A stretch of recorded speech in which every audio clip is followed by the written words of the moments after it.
Hi everyone. Chris here. I'm looking at myself. I'm like, oh my god, I thought I looked good today or something. No, it is what it is. I look okay. I look like a human, sort of. Okay. Hello. So, for a long time, for longer than I'd like to admit anyway, I've been trying to figure out a way of quantifying what's wrong with Facebook. Yeah. And today it shut down for a few hours. And it seems like a good day to. Well, there's no way to put it all in one video, so it seems like a good day to give my first point on that. So today, I actually negotiated a deal, like a long-term business deal, with somebody, advertising for them on social networking sites. One of which went down today, Instagram,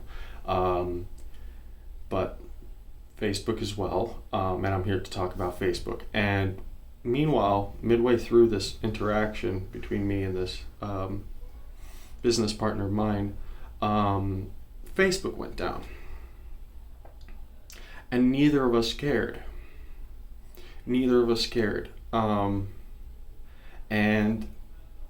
this illustrates what Facebook is, where both we take it for granted and it is needless. It is needless to the point where if that doesn't, let's say Facebook just never comes back on, I'm going to keep that deal and I'm going to follow through with other methods of advertising.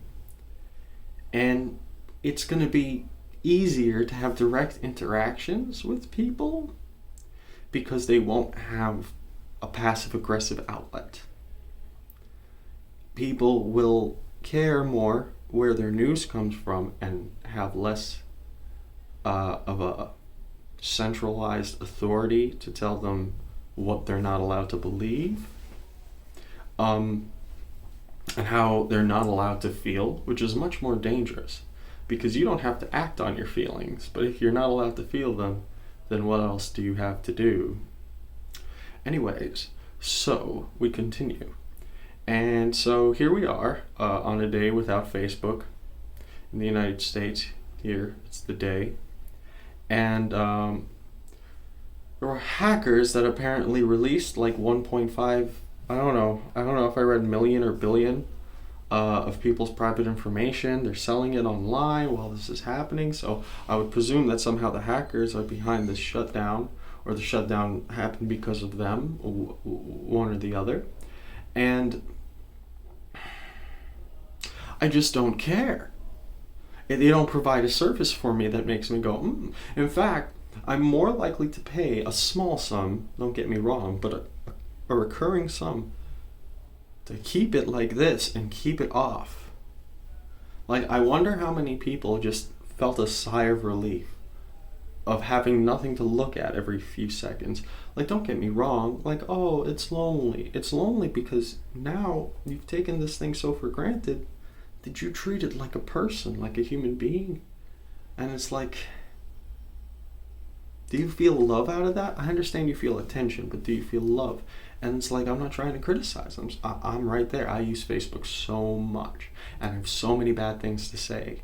And like, but I have to say it. Like, do you remember MySpace? Do you remember how much creativity there was back when MySpace was in its heyday?